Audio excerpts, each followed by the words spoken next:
Resong Palace is now accessible, and that is actually the last area in the entire game. However, we still have quite a ways to go before we can actually tackle the palace. We're going to head back to the ferry pool real quickly. Reason being is at the end of Chateau Lake, where we saved Lady Alma, she gave us the canteen. And you can fill up this canteen with some water of life. There's water of life in Ahataru and the ferry pool, and this is the easiest place to get some water of life. Have some water of life! Water of life works just like it did in previous Zelda games, or as it's called in other games, just Red Potion. Whenever you're low on health, you can select your canteen and drink Red Potion to fill up your health. You can only use it once though, and your canteen will empty. However, you can come back to the ferry pool or in Ahataru and fill up your canteen with water of life at any point. So the Dodomai Palace is our next destination, and right away there's a new enemy right at the beginning here. And it's like a spider skeleton enemy, and I refer to it as a Skulltula. Reason being is that's what spider skeleton enemies are referred to in some of the later games in the Zelda series. Hey look, it's Impa again! Look how your father was captured! You are my prisoner! Hey! Silence! Hectan, keep the runt in chains! Yes, master. That doesn't tell us anything about how Zelda's father was captured. At the very least, we did get to see what Ganon looks like for the very first time, and I'm sure he looks just like you all expected him to. And then there was those other characters, the prisoner, who looks like some cowboy with that silly cowboy hat. And then there's Hectan. Hectan, I guess, is one of Ganon's minions, and this scene was an attempt to give him some sort of backstory. I don't know. A few things about this level in general, the Dodomai Palace. At the very beginning of the game, the very first scene actually, the king says that Duke Onkled is under attack, and that is the reason why he's going to Gamelon in the first place. Duke Onkled actually lives here in the Dodomai Palace, and that's who we're trying to go and see. However, none of this is actually explained within the story itself up until this point of time. It isn't until you've completed the game, or even played through a second time, that you can fully comprehend what's going on in the storyline. But honestly, who in their right mind is going to play this game a second time through?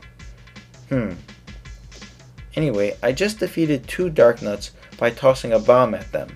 And the Dark Nuts in this game, they actually resemble the Dark Nuts from previous Zelda games. They have this large suit of armor, and they're hard to defeat with your sword from the front because of their massive shield. In this area, I just walked by a door and a wall master, and that door is actually the correct direction that we need to go if we're just trying to progress through the dungeon, but I'll get back to that in just a minute.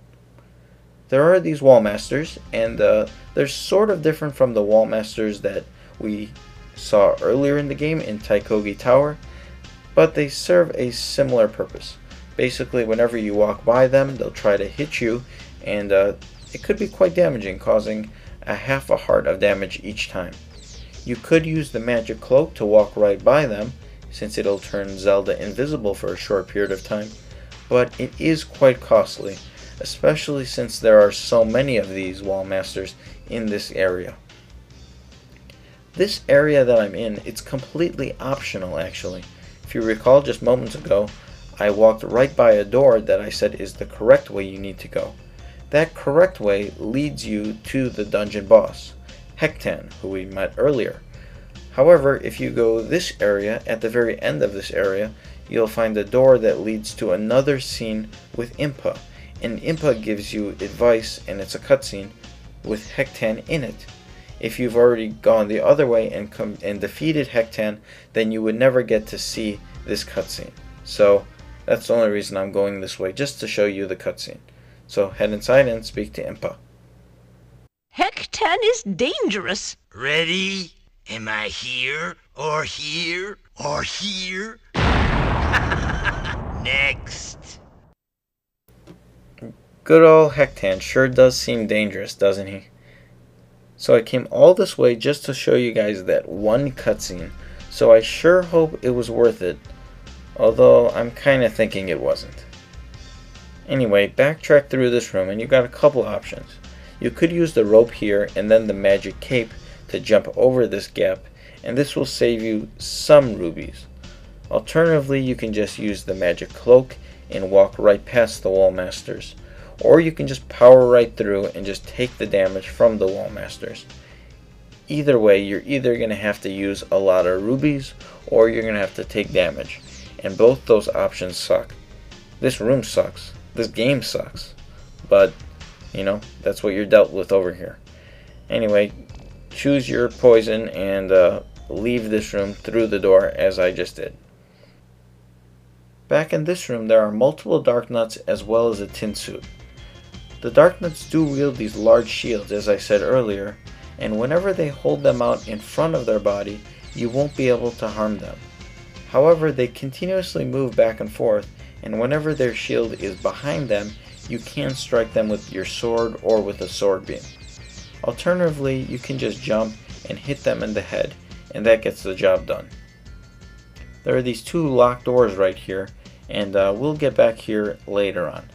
Instead, I'm going to equip the magic cloak so I can get by this wall master, which very inconveniently blends into the background so it's hard to see. This room is absolute hell. There are these falling spikes that cover almost the entire screen, and even though they fall in a particular pattern, they're incredibly hard to avoid.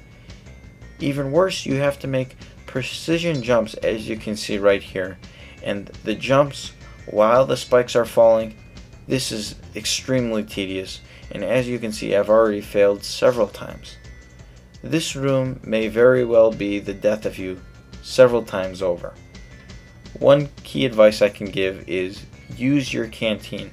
Whenever you're low on health, if you feel it necessary, use your canteen, use the water of life to fill up your life bar. Once you're at this area, don't bother going to the left.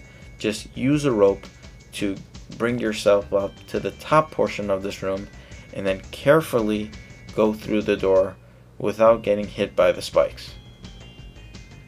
This will take you outside where you will find the level boss Hectan.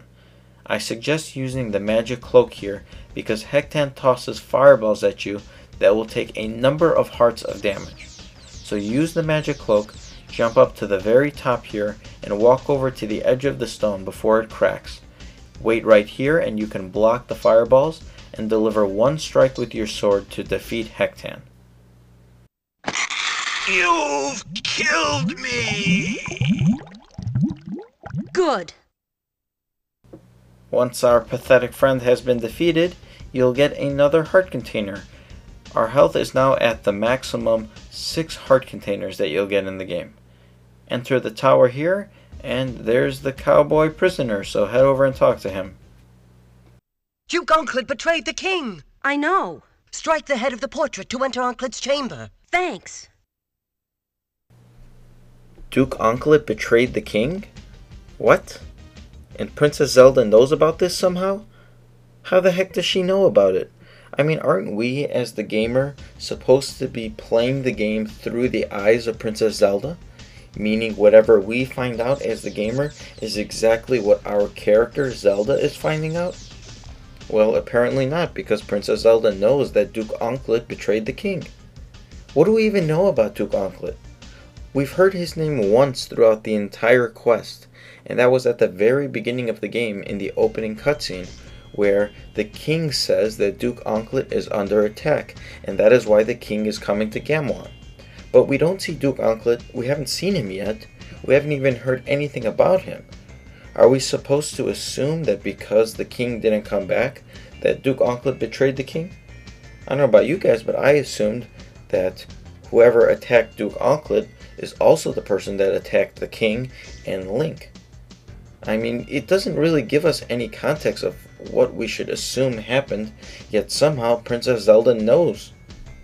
The continuity of the storyline is just mind-boggling. It's terrible, doesn't make sense, and I really don't think they cared about the storyline at this point. They just sort of tossed it in. Anyway, I suppose we should do exactly what the prisoner said.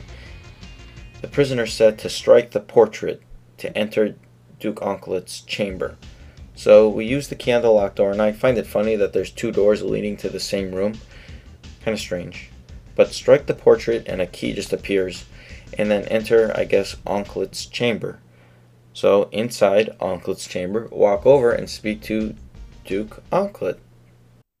Don't hurt me, Zelda. I'll tell you the secret way into Resong Palace. You better talk fast. Go all the way left and move the rock. This key opens the gate. I'll make sure he doesn't get away. So this is the almighty Duke Onkled. Whatever. Grab the key, hit the Triforce, and I'll see you for 2 more videos.